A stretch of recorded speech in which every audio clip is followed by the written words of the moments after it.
Right මම මේ කියන්නේ 2009 10 වගේ අපේ ගෙදර සිරස බැලීම තහනම් රයිට් ඉන්දියන් කතා යන නිසා සිරස බලන එක තහනම් අපේ ගෙදර තාත්තා තමයි ප්‍රශ්න දාන්නේ. නමුත් අම්මා සහ මම අපි හින ආසයි නේද මහ ගෙදර මොකද වෙන්නේ කියලා දැනගන්න. නමුත් තාත්තා හිමීට කුස්සියට ගිහලා අපි ටක් ගාලා දාලා සිරස පොඩ්ඩක් බලලා තාත්තා එනකොට ආයෙ මාරු කරනවා ටක් ගාලා ස්වාධීනයකට. ඔහොම තමයි අපේ ගෙදර වැඩේ යන්නේ.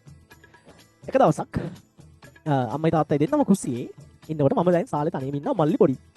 ඉන්නකොට ලොකු එළියක් ආවා. රයිට් ලොකු ලයිට් එකක් ආවා. දණහිඳ පැත්තෙන්. ඉස්සර අපේ ගෙදර මාමා එනවා. අපේ අම්මගේ මල්ලි එනකොට ලොකු ටෝච් එකක් එයාගේ තියෙනවා. මේ වගේ තඩි ටෝච් එකක්. ඒකෙත් ඔය වගේ තමයි හිටියේ. මං හිතුවේ මාමා වෙන්නද කියලා.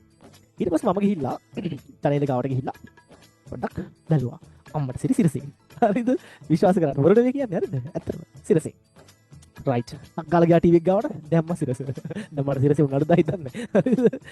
අපි එතකොට ස්වාධීනක බලමල හිටියේ. හරිද? ටක් ගාලා ගියා දැම්ම සිරස. දාලා හරියදර. ආව ඇතුළට කතා බහ කරා. මොකද අපේ තාත්තත් ෆුල් සපෝට් නේද? සිරසෙන් ආවට පස්සේ අපි හැමදාම බලන්නේ සිරසික තාත්තත් සපෝට් එක දෙනවා හොඳටම. හරිද මේ අර මේ බලන්න දෙන්නේ අපි මරාගෙන කන්න හදන මිනිස්සයා. කැමරාවට ගෙඩියම කිව්වා මේ අපි හැමදාම බලන්නේ ඔයගොල්ලන්ගේ channel එක තමයි. මේගොල්ලෝ හැමදාම මේ කතා බලනවා. හරි ලස්සනයි. අපිට එකක් ගෙදර ඉඳන් බයිනවා ඉන්දියන් මගුලවල් බලනවා කියලා.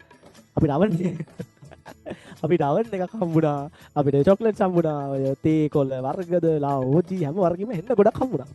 ඒක තියෙන දුකම හිතන කෑල්ල තමයි හැමදාම සිරස බලන සිරසත් එක්කම ජීවිතේ වැඩි කාලයක් ගෙවපු අපේ ආච්චියි 100යි හම්බුන්නේ අපේ ආච්චි 100යි හැමදාම සිරස බලන්නේ දොරත් අරලා තියෙනවා සිරසෙන් එයි කියලා හිතාගෙන මේ ආච්චි නැගේ පහු කරගෙන අපේ ගෙදර තමයි ආවේ පුතේ හරි ඒ වගේ ජාතික වීරයෙක් මම පුතේ ගෙදරට අවන්නයක් කරන් දුන්න මොනසෙක් හරි අපේ අම්මලාට ඔය අගයක් නැහැ හරි මේක බොරුවක් නෙවෙයි ඇත්තම කතාවක් කිව්වේ 2009 විතර මම පොඩි කාලේ ඒක ටීවී එකේ යද්දි බලාගෙනත් ඉන්නවා එන සතුටේ ටී-ෂර්ට් එකකුත් නැහැ මොඩේ වගේ ඉන්නවා හරි 2008 9 විතර ඒක පුතේ බොරුකාරකම කබටිකම නෙවෙයි සානෝචිත ප්‍රශ්නාව බැලුවා සිරස දැම්ම සිරස ඉතින් දැන් මේ මිනිස්සු ගෙට එනකොට බං ස්වාධීනයේ දාලා තිබුත් වැඩක් තියනවද නෑනේ සම්පූර්ණ සිරස දැම්මා අනික අපි අවංක හිතින් බලනවා තාත්තගේ බාධක මැඩගෙන අපි සිරස බලලා අපිට තෑගි දෙන්න ඕන ඒකයි දෙවියන් වහන්සේ තෑගි දුන්නේ අපිට